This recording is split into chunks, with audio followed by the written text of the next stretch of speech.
Hi friends, நான் இன்றைக்கி கொஞ்சம் எங்கள் அம்மா வீட்டில் இருக்கிறதுனால எங்கள் ஊருக்கே நாங்கள் கொலு வச்சுருந்தாங்க. அதுக்காக போயிருந்தேன் நான்.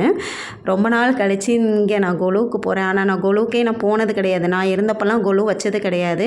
இப்போ ரீசெண்டாக ஒரு 3 இயர்ஸாக தான் வைக்கிறாங்கன்னு நினைக்கிறேன். எனக்கு தெரியலை. ஆனால் இப்போ வச்சுருந்தது அவ்வளோ அழகாக இருந்துச்சு. கூட்டம்லாம் கொஞ்சம் கம்மியாக தான் இருந்தது. ஆனால் விளக்கு அந்த சிலைகள்லாம் நிறைய இருந்துச்சு. அவ்வளோ அழகாக இருந்துச்சு. ஒவ்வொன்றையும் பார்க்க இப்படிலாம் வச்சுருப்பாங்களா அப்படின்னு பார்க்குறதுக்கே அவ்வளோ அற்புதமாக இருந்துச்சு.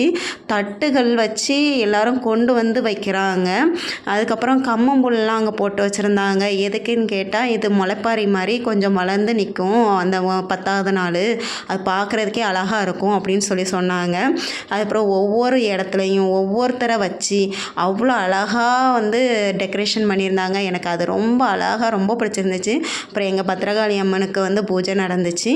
பூஜை நடந்து முடிக்கவும் இங்கேயும் பூஜை நடந்துச்சு. ஆனால் அம்மனோடைய அலங்காரம் எப்பவும் போல் அவ்வளோ சந்தோஷத்தை தரக்கூடியதாக இருந்துச்சு. அதே மாதிரி முல்லைக்காட்டில் இருந்தும் எனக்கு சில பிக்சர்ஸ்லாம் அனுப்பி விட்ருந்தாங்க. அங்கே அத்தைப்பூ கோலம்லாம் போட்டு அவ்வளோ அழகாக பண்ணியிருந்திருக்காங்க. நான் இன்னும் முல்லைக்காட்டுக்கு போகலை. போன உடனே உங்களுக்காக இன்னும் ஒரு வீடியோ எடுத்து நான் உங்களுக்காக சப்மிட் பண்ணுறேன். ஸ்கூலில் பேசுகிற மாதிரி பேசுகிறேன்ல, கொஞ்சம் அப்படி தான் இருக்குது. அதுக்கப்புறம் அம்மனுக்கு நல்ல அலங்காரம், அதுக்கப்புறம் தீபாராதனை எல்லாம் காமிச்சு நல்ல சந்தோஷமாக கும்பிட்டுட்டு வீட்டுக்கு வரும்போது கரெக்டாக கற்கண்டு பொங்கல் கொடுத்தாங்க.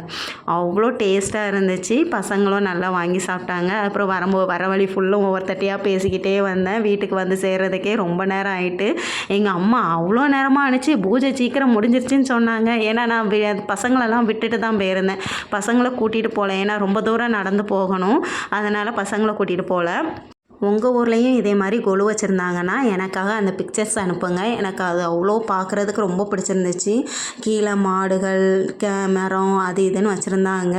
பழங்கள், ஃப்ரூட்ஸு அது இதுன்னு நிறைய வச்சுருந்தாங்க. எனக்கும் வைக்கணும்னு ஆசையாக இருந்துச்சு. அதுக்கப்புறம் தான் நான் கேட்டேன், கொலுவில் நம்ம முதல் நாளே வச்சிடணுமா எது வைக்கிறதா இருந்தாலும்.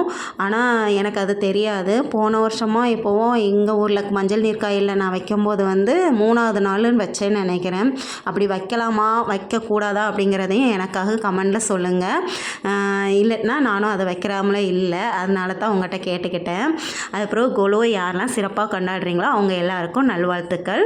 கண்டிப்பாக உங்கள் வீட்டில் எப்போவும் சந்தோஷமும் நிம்மதியும் நிறைஞ்சிருக்கும் நான் நம்புகிறேன். Bye friends. ஹாப்பி கொலு.